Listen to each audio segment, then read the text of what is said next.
Good morning. आप सब बढ़िया हैं? चलिए, मेरा नाम संजय विश्वकर्मा है। मैं आज आपके सामने जो पिछला वीडियो डाला था मैंने बायो सेवर्ट नियम का, उसकी एप्लीकेशंस यानी उसकी सहायता से हम क्या ज्ञात कर सकते हैं वो लेके आया हूँ। तो ये व्यंजक डेरिवेशन परीक्षा में आता है ये, और इसको हमें बहुत अच्छे से समझना है ताकि हम इसको पूरा आसानी से कैसे सोल्व करें वो मैं आपको थोड़ा सा उसका तरीका बताऊँगा। तो देखिए, सबसे पहले मैं आपके सामने प्रश्न बता देता हूँ। बायो सेवर्ट नियम के अनुप्रयोग है, तो इसकी सहायता से पहले क्या करना है हमें, मान लो हमें कोई धारावाही वृत्ताकार कुंडली दी हुई है, उसके अक्ष पर थोड़ी दूर पर कोई बिंदु है, उस बिंदु पर हमें क्या ज्ञात करना है, चुंबकीय क्षेत्र का मान ज्ञात करना है। ठीक है, प्रश्न आपके सामने है, किसी धारावाही वृत्ताकार कुंडली के अक्ष पर स्थित किसी बिंदु पर बी यानी चुंबकीय क्षेत्र का हमें क्या ज्ञात करना है, मान ज्ञात करना है। तो देखिए, इसके लिए क्या करते हैं हम, सबसे पहले कुंडली बनाते हैं हम। तो देखिए, इसको मैंने काय से जोड़ दिया है, बैटरी से। अब ये आप देखोगे इधर प्लस है और इधर माइनस है। ध्यान से देखो इस डायग्राम को, ये इधर तो प्लस है और ये इधर क्या है, माइनस। मतलब धारा की डायरेक्शन ये है, इस दिशा से धारा जा रही है और ऊपर, और फिर इस डायरेक्शन में नीचे। ठीक है, अब इस धारावाही वृत्ताकार कुंडली के अक्ष यानी इसके बीच में से क्या गुजर रही है, अक्ष से। अब आपको ऐसे समझ में नहीं आएगा, मैं आपको एक कुंडली लाया हूं आपके लिए, देखते हैं।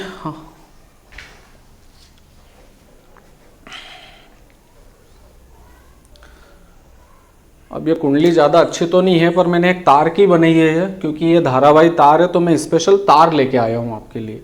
ये मोटा तार है, इसके ऊपर ये कवर चढ़ा हुआ है प्लास्टिक का, इसके अंदर है धातु का तार।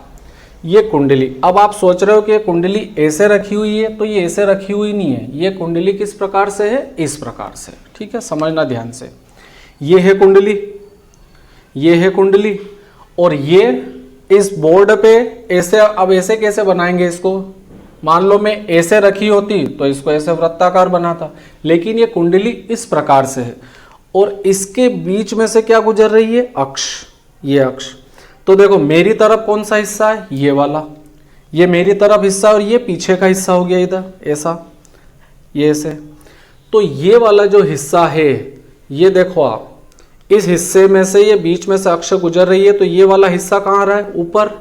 मतलब मैं यह किस प्रकार से बनूंगा इसको, देखो इधर ये अक्ष है, तो ये रही आपकी अक्ष, और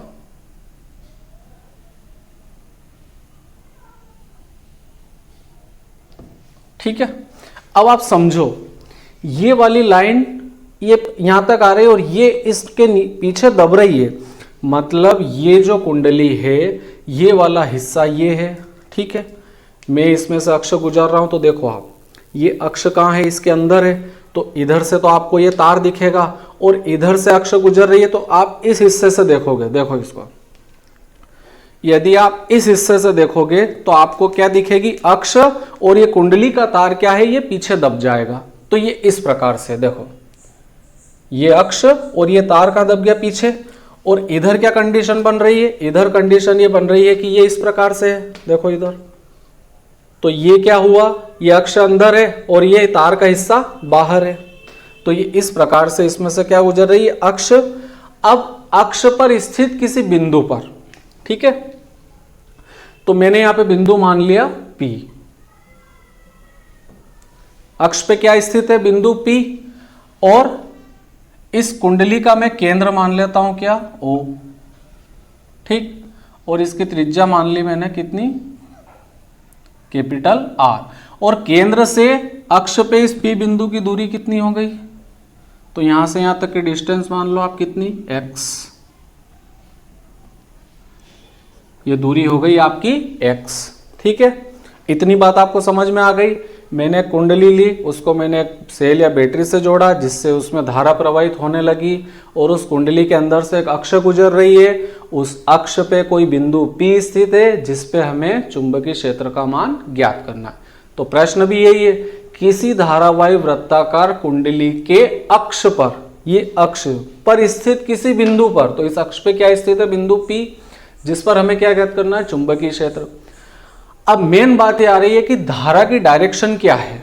तो आपको इस चित्र को देखने पे तो यूं लग रहा है कि धारा ये ऐसे जा रही है, लेकिन आप कुंडली को प्रैक्टिकली देखो, ये है कुंडली, ठीक है। ये वाला हिस्सा क्या है, आगे है, मतलब इसे मैं लिख देता हूं फॉरवर्ड,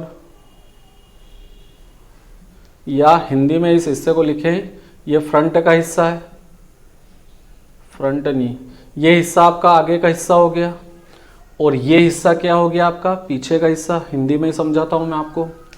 अब देखो ये कुछ इस प्रकार से है कुंडली, ठीक है। इसमें से अक्ष गुजर रही है और अक्ष पे कोई बिंदु P है जिस पे मुझे क्या ज्ञात करना है, चुंबकीय क्षेत्र का मान ज्ञात करना है।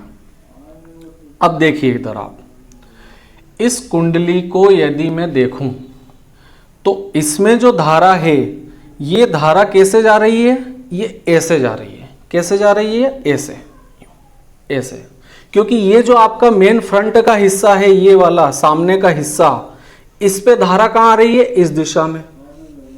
ये देखो इसमें धारा कहां आ रही है, इधर, तो इस हिस्से में धारा कहां जाएगी, ऊपर। अपने पास स्टिकर नहीं है वरना बहुत अच्छे से समझाने में आता, ठीक है।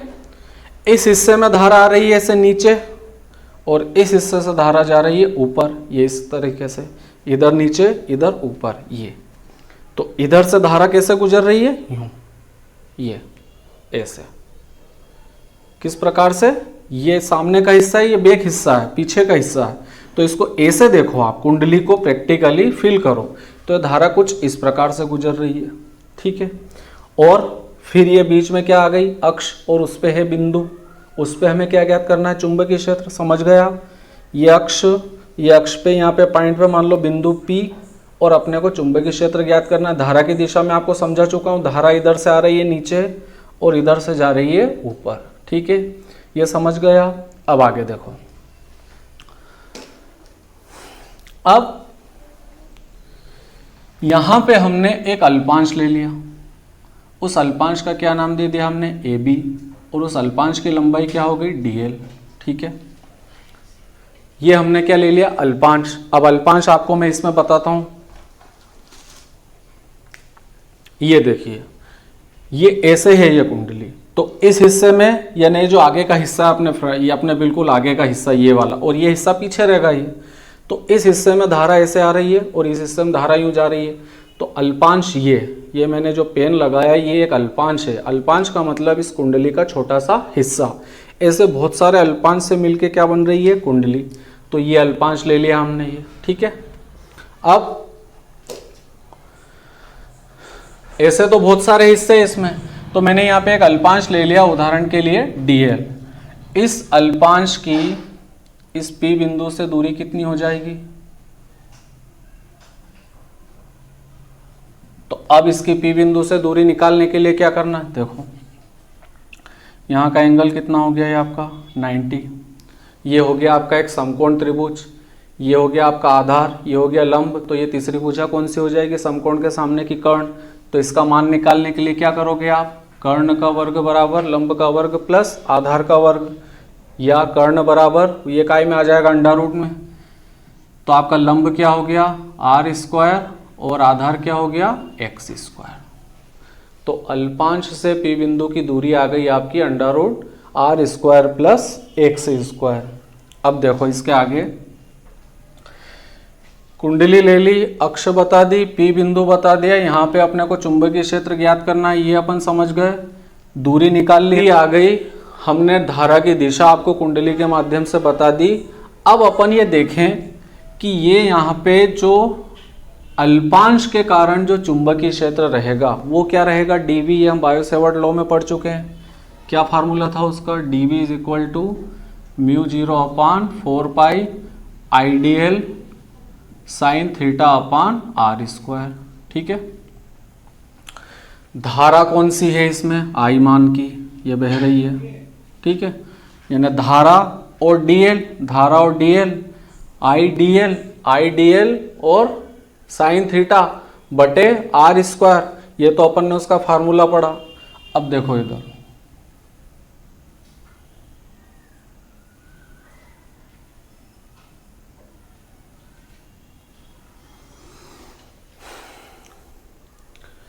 यहाँ पे सबसे पहले अपने को शो करना है dB। तो dB किस डायरेक्शन में लगेगा, dB है अल्पांश का, वो किस दिशा में कार्य करेगा, अब निकालनी है अपने को दिशा। तो इसके लिए देखो फिर से अपन ये लेते हैं, ये इस प्रकार से है, धारा ऐसे जा रही है, ये आपका अल्पांश हो गया, ये कुंडली में धारा की दिशा हो गई है ऐसे ऐसे, ठीक है। अब देखो ये है अल्पांश और ये है वो P बिंदु ऐसे, ठीक है। ये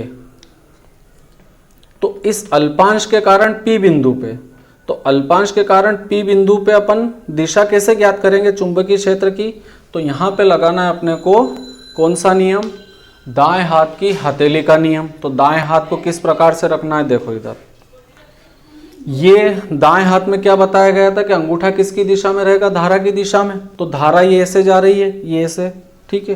तो ये मैंने अंगूठे को किस दिशा में कर लिया, धारा की दिशा में। अब ऐसे ये कुंडली है आपकी इस प्रकार से, ये ऐसे, ठीक है। ये इस प्रकार से, ठीक है, ये ऐसे, सॉरी, ये अंगूठा किसकी दिशा में हो गया, धारा की दिशा में। तो ये जो आपकी उंगलियां है किस तरफ संकेत कर रही है, ये देखो इधर किसकी तरफ, P बिंदु की तरफ। तो चुंबकीय क्षेत्र कहाँ लगेगा, हथेली के लंबवत बाहर की ओर। कहाँ लगेगा, हथेली के लंबवत बाहर की ओर, मतलब इस प्रकार से। ये अंगूठा तो हो गया धारा की दिशा में, ये उंगलियां हो गई उस बिंदु की ओर जिसपे अपने को चुंबकीय क्षेत्र ज्ञात करना है। तो ये चुंबकीय क्षेत्र की दिशा किस ओर होगी, ये हथेली। तो ये हथेली कहाँ है आपकी, बाहर की तरफ। तो इस हथेली की ओर यानी बाहर की ओर ऐसे ऐसे कहाँ लगेगा, ये चुंबकीय क्षेत्र की दिशा कहाँ होगी, ये ऐसे। तो देखिए ये जो चुंबकीय क्षेत्र की दिशा रहेगी वो कैसे रहेगी, ऐसे। क्या आ गया, dB। अब जैसे ये त्रिज्या r है तो इसे भी क्या मान लिया हमने, ये भी r ही होगी, ठीक है। और इसकी इससे दूरी कितनी है, जो ये है वो की वही दूरी इसकी भी आएगी। पूरी कुंडली की बात करें अपन, यहाँ पे भी अपन एक अल्पांश मान लो a डैश b डैश, इसकी भी लंबाई कितनी हो गई, dl, ठीक है। ये दूरी भी कितनी आ गई आपकी, √r² प्लस x²। क्लियर। अब इसके कारण भी एक ही ज्ञात करेंगे, तो कैसे ज्ञात करेंगे, देखो इधर,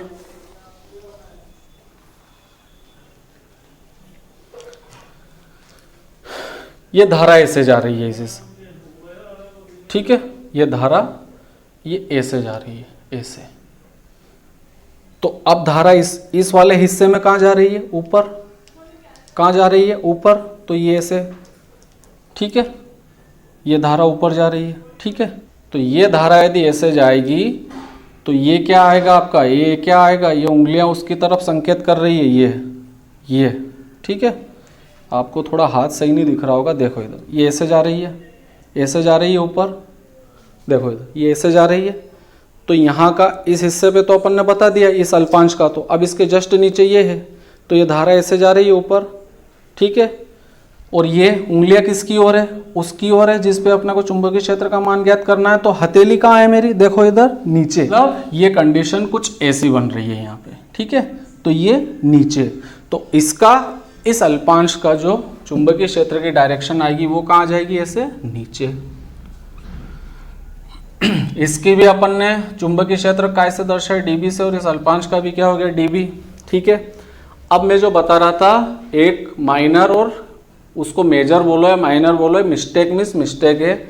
बहुत सारे टीचर ये बताते हैं कि यहाँ से यहाँ तक की दूरी, यहाँ से यहाँ तक की दूरी ये हो गई, इस लाइन को आगे बढ़ा दो और इस लाइन को आगे बढ़ा दो, ये dB लिख दो, dB लिख दो। क्यों लिख दो भाई, क्यों आया dB, इस लाइन को आगे क्यों बढ़ा दो, ये कैसे आया उसको बताना तो पड़ेगा ना भाई। तो ये इस अल्पांश के कारण जो अपन यहाँ चुंबकीय क्षेत्र ज्ञात कर रहे हैं उसकी दिशा है ये। तो ये दिशा आपको ऐसे दाएं हाथ की हथेली के नियम से समझना है। ऐसे थोड़ी कि इसको आगे बढ़ा दिया, इसको आगे बढ़ा दिया, ये फॉर्मेलिटी पूरी नहीं करना, ठीक है।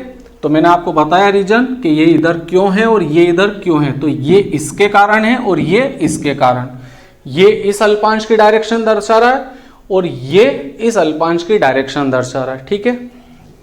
चलिए ये अपना क्या है, बिंदु P। अब क्या करना है अपने को, इस अल्पांश के कारण तीव्रता ज्ञात करनी है। पहले बायो सेवर्ट ने अल्पांश के कारण ही ज्ञात करी है, तो अपन अल्पांश के कारण तीव्रता ज्ञात करें। चलिए dB बराबर μ0/4 पाई, ठीक है। धारा कौन सी है, I, अल्पांश क्या है dl, और यहाँ पे लिखा हुआ है साइन थीटा। अब साइन थीटा किसके बीच में बन रहा है वो देखो आप। तो ये जो धारा बह रही है, ये बह रही है इस धारा ए से, यानी यहां पे आपको ये समझ में नहीं आएगा, वापस से मुझे वही बताना पड़ेगा। कुंडली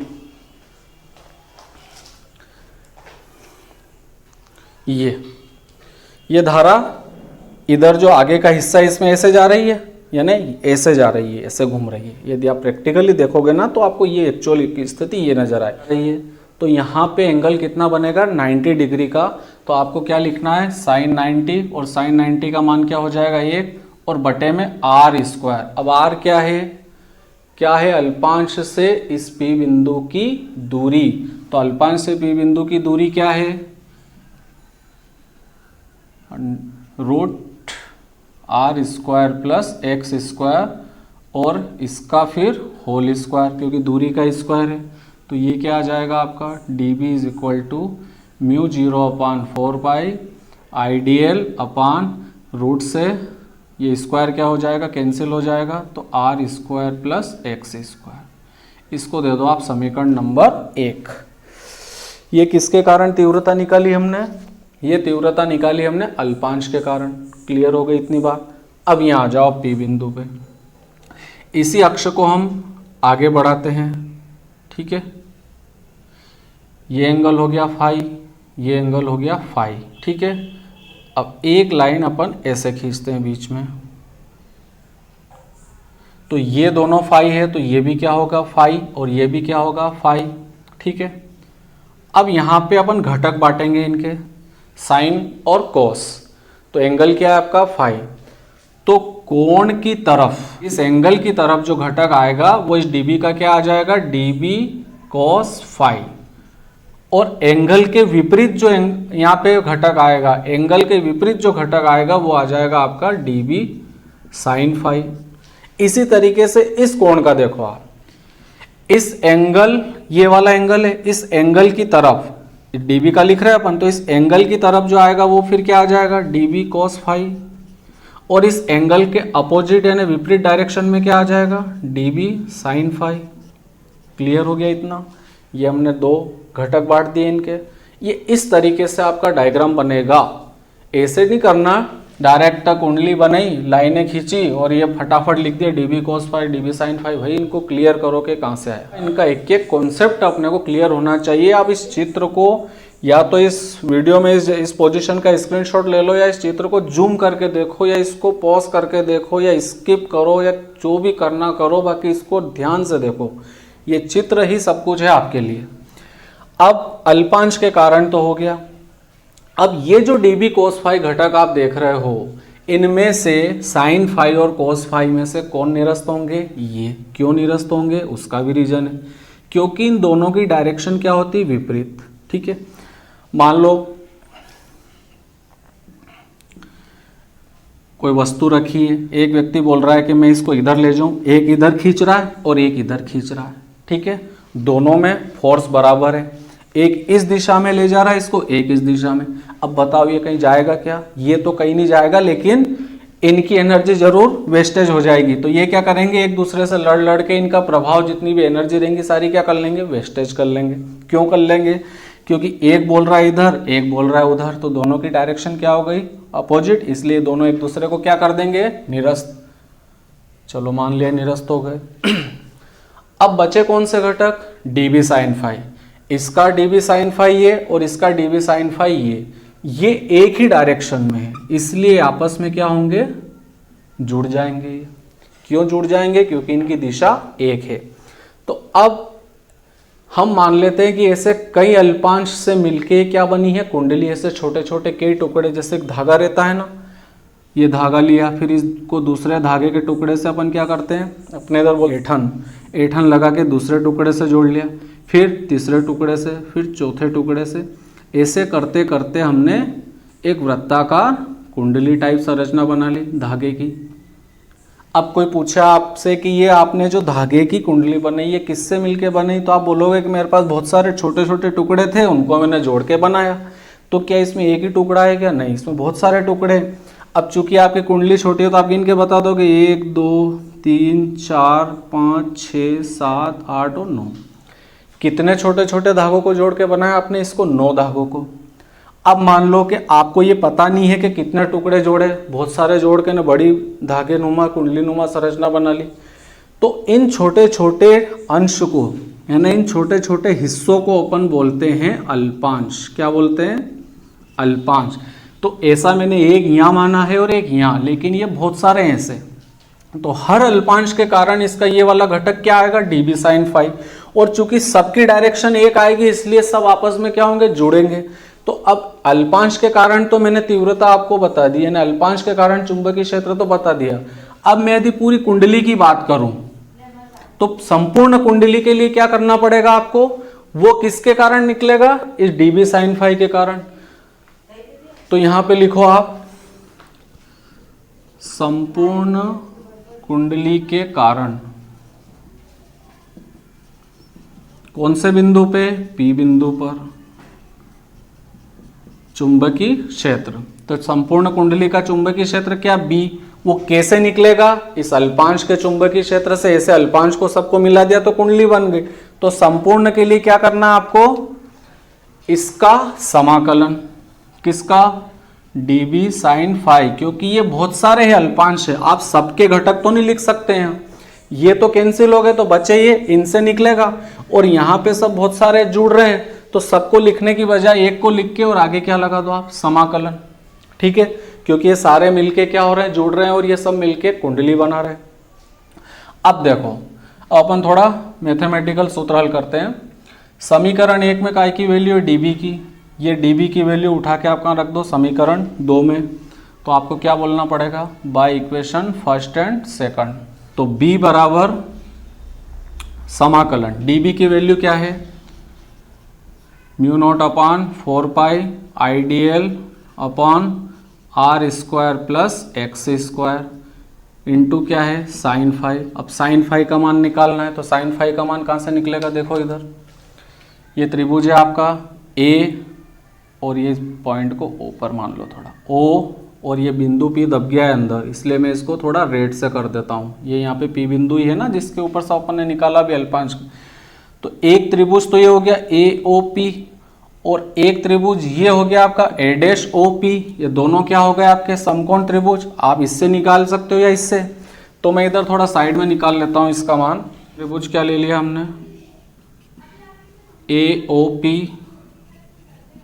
यहाँ से किसकी वैल्यू निकालनी है अपने को? साइन फाई की। तो साइन फाई यानी साइन क्या होता है? लंब बटे कर्ण। लंब क्या हो गया आपका? R और कर्ण क्या हो गया? √R square plus X square. ठीक है, अब ये साइन फाई का मान अपने को यहां रखना है। तो mu not upon 4 pi IDL upon R square plus X square और इसका मान आ गया आपका R अपान, अब इस अंडर रूट यानी इस रूट के स्थान पे अपन क्या लिख सकते हैं? पावर में 1/2 लिख सकते हैं। किस को बाहर निकालना है वो देख लो पहले आप।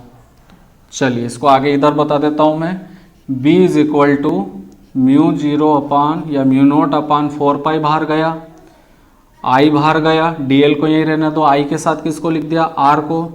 अब बटे में देखो आप ये दोनों, अब आपको पता होगा कि A की पावर n इंटू A की पावर m, यदि ये आधार इनका समान है तो गुणे में घाते क्या होती है? जुड़ती है। इनकी क्या होती? जुड़ती है। तो ये हो जाएगा n प्लस m। यहाँ पे ये आधार एक जैसा है तो R square plus X square.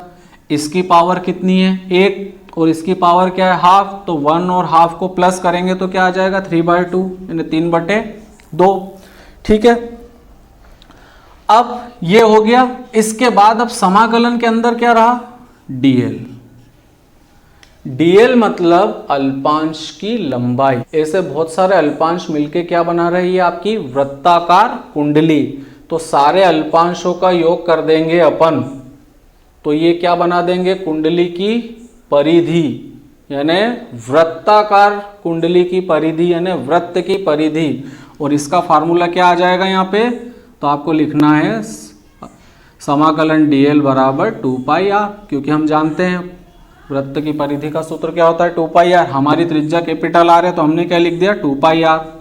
चलिए b बराबर mu not upon 4 pi I R upon R square plus X square, और इसकी पावर क्या है 3/2, 3/2 या 3/2, और यहाँ पे आ गया आपका 2 पाई आर। क्लियर। अब देखिए 2 से 4 कितनी बार गया, 2 बार, 2 दूनी 4, पाई से पाई कैंसिल, तो ऊपर क्या है म्यू नॉट, फिर क्या है आई, और आर का आर से गुणा करा तो आर स्क्वायर, बटे में क्या है 2, और यहाँ क्या है R square plus X square, और इसकी पावर 3/2। ये आपका सूत्र है किसका, अक्ष पे यदि आपको चुंबकीय क्षेत्र ज्ञात करना है तो उसका ये फार्मूला आ गया। ये कहाँ का है, अक्ष का, और इसके पीछे हमने यूनिट क्या लिखी टेस्ला। तो इस प्रकार से यदि ये प्रश्न आता है तो आपको ये करना है। आप एक बार और देख लो। सबसे पहले हमने कुंडली ली, मैंने आपको पूरी कुंडली लेके बताई है किस प्रकार, धारा की डायरेक्शन समझिए मैंने आपको मेन, तो उसमें क्या आपको कैसे समझना है, दिशा बताई, ये घटकों के कारण बताए कि क्यों आए, ये दूरी क्यों आई, कैसे क्या है, आप पूरा आपको बताया। उसके बाद बायो सेवर्ट का सूत्र लगाए यहाँ हमने, यहाँ पे लिख दो, हम जानते हैं dB is equal to mu 0/4 pi ideal sine theta upon R square. Theta का क्या मान आएगा यहाँ पे 90, तो साइन 90 का मान क्या हो गया 1, ठीक है। फिर क्या आया आइडियल अपान आर स्क्वायर, तो अल्पांश की भी बिंदु से दूरी कितनी है ये, इसका होल स्क्वायर, स्क्वायर से रूट क्या हो जाएगा कैंसिल, तो R square plus X square. अब उसके बाद क्या करा हमने, ऐसे छोटे छोटे अल्पांशों से मिलकर क्या बन गई कुंडली, तो संपूर्ण कुंडली के कारण तीव्रता ज्ञात करनी है। तो अल्पांश की तीव्रता क्या है dB, तो संपूर्ण कुंडली की तीव्रता क्या है b, और संपूर्ण कुंडली के लिए सारे अल्पांश क्या जुड़ रहे हैं, तो इसका क्या कर दो dB का समाकलन। अब dB के कौन से घटक से निकलेगा, dB sin phi से, तो हमने क्या करा यहाँ पे dB sin phi, फिर dB का मान रखा, आगे मैथमेटिकल है जो सोल्व करा, ये आप देख सकते हो डबल से इस वीडियो को। तो इस प्रकार से यदि अक्ष का आता है तो आपको करना है। इसमें किसी भी तरह का डाउट हो तो आप कमेंट सेक्शन में पूछ सकते हैं, मैंने डाउट लायक कोई भी बात नहीं रखी है। फिर भी यदि कोई कमी रही हो मुझसे तो आप मुझे कमेंट सेक्शन में बता सकते हैं, मैं कोशिश करूँगा उसे और आसान तरीके से ट्रिक के माध्यम से बताने की। इसको आप एक बार अच्छे से देख लो। अब मान लो उसने, मैंने आपको बताया था कि इसके अनुप्रयोग 3 होते हैं, जिसमें से फर्स्ट तो ये हो गया। अब मान लो उसने आपको अक्ष के स्थान पे क्या दे दिया, केंद्र, क्या दे दिया केंद्र, कि किसी धारावाही वृत्ताकार कुंडली के केंद्र पर स्थित किसी बिंदु पर b का मान ज्ञात करो। तो हम इसी प्रश्न के जरिए ये कैसे कर सकते हैं, इसके लिए हमें अलग से कुछ बनाने करने की जरूरत नहीं है, इसी प्रश्न से हम ये भी समझ सकते हैं। तो केंद्र के लिए क्या है, सीधी सी बात, ये जो आपका P बिंदु है ये वाला, ये P बिंदु कहाँ है, कहाँ आ गया कुंडली के केंद्र पर, कहाँ आ गया केंद्र पर, पहले कहाँ था अक्ष पे, अब कहाँ आ गया केंद्र पे। तो यदि मान लो, मैं इस चित्र में ही समझा रहा हूँ आपको, यदि मैं इस P बिंदु को यहाँ पे मान लेता हूँ केंद्र पे, तो बताओ इस डिस्टेंस का मतलब क्या है। फिर जब अक्ष पे आपका P बिंदु नहीं है, केंद्र पे है, तो फिर इस दूरी का तो कोई मतलब ही नहीं रह गया। तो ये जो दूरी है, ये जो दूरी है x, इसका मतलब कुछ भी नहीं है, इसकी हमें कोई ज़रूरत नहीं है केंद्र के लिए। तो उस कंडीशन में हम x की वैल्यू क्या मानेंगे 0, किसके लिए, केंद्र के लिए। तो देखो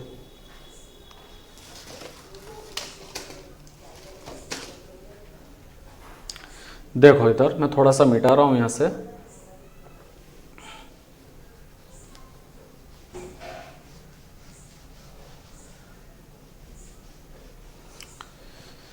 अपन इस लास्ट वाले फार्मूले को यहाँ ऊपर फ्रंट पे लिख लेते हैं। इस लास्ट वाले को यहाँ लिख लेते हैं ताकि आपको दिमाग में खिचड़ी नहीं पके कि ये क्या था ना वो क्या था। ठीक है, ये अक्ष तक का आ गया आपको समझ में। मैं लास्ट वाले फार्मूले को यहाँ लिख रहा हूँ, b is equal to mu not I R square upon 2 और R square plus X square, और इसकी घात क्या हो गई 3/2, यही आ रहा है आखिरी में। अब मैं इसको मान लेता हूं, अपन ने पिछली कितनी समीकरण थी 2, इसको मान लेते हैं अपन समीकरण नंबर 3। अब क्या करते हैं हम क्या करते हैं, इसको मिटा देते हैं। ठीक है, अपने को इससे कोई काम ही नहीं है अब, क्योंकि पूरा डेरिवेशन हमने कर लिया है। आप जब ये करो केंद्र का तो आपको यहां तक करना है। ठीक है, जो मैंने आपको अक्ष का समझाया वहां तक तो करना है, यहां तक किसके लिए लिखना है, अक्ष के लिए। लेकिन केंद्र का आ जाए तो इसी को 2 स्टेप और आगे बढ़ाना है, तो वो आगे के स्टेप समझा रहा हूं। तो यहां पे अपन क्या लिखेंगे, केंद्र के लिए, तो लिख दो, यहां पे हेडिंग डाल दो आप, केंद्र के लिए। ठीक है, तो केंद्र के लिए x की वैल्यू क्या आ गई 0, क्योंकि आपका P बिंदु ऑलरेडी कहाँ आ गया, केंद्र पे, तो इस x का मान क्या आ जाएगा 0। ये x की वैल्यू अपन कहाँ रखेंगे, समीकरण 3 में। तो by equation number 3 b is equal to mu not I R square upon 2, x का मान 0, तो एक्स स्क्वायर भी क्या हो गया 0, अंदर क्या रहेगा आपका आर स्क्वायर, और इसकी पावर क्या रहेगी आपकी 3/2। ये आर है, ये घाते क्या है यहाँ पे गुणे में, तो गुणे में घाते हैं तो 2 से 2 क्या हो जाएगा कैंसिल। तो b बराबर ये क्या आ जाएगा आपका mu not I R square 2, और यहाँ पे आ जाएगा आर क्यूब। अब आर स्क्वायर से स्क्वायर कैंसिल, तो b is equal to mu not I upon 2r, क्या आ जाएगा केवल 2r। ठीक है, क्योंकि स्क्वायर से स्क्वायर हमने कैंसिल कर दिया, इसलिए क्या आ गया केवल 2r। अब मान लो वो बोल दे कि अब आपको क्या पता कि कुंडली में कितने फेरे, तो यदि मान लो फेरे बहुत सारे हैं तो अपन फेरों की संख्या क्या मान ले n। तो यदि कुंडली में फेरों की संख्या n हो तो क्या हो जाएगा, n का गुणा कर दो, b बराबर mu not an I upon 2r। ये आ गया आपका सूत्र, पीछे लिख दो टेस्ला। ये किसके लिए आया, केंद्र के लिए, और ये किसके लिए था, अक्ष के लिए।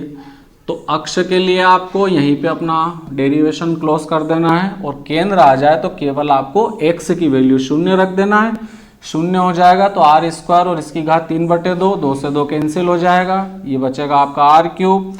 आर स्क्वायर से स्क्वायर कैंसिल हो जाएगा, नीचे रहेगा केवल आर, और फेरों की संख्या n मान लेना, तो इसका n का और गुणा कर देना। इस तरीके से आपको ये करना है, और ये प्रश्न आपसे एग्जाम में पूछा जाता है 4 नंबर में।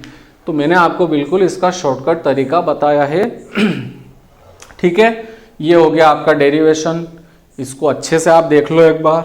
और हाँ, यदि आपको लगता है कि मैंने आपको इसको समझाने में थोड़ी बहुत भी यदि मेहनत करी है, एक्स्ट्रा कुछ भी मेहनत लगाई है या एक्स्ट्रा कुछ भी वर्क किया है, तो इस वीडियो को शुरू से आखिरी तक देखें, और यदि आपको पूरा अच्छा लगे, समझ में आ जाए, तो इसे लाइक और शेयर करना न भूलें।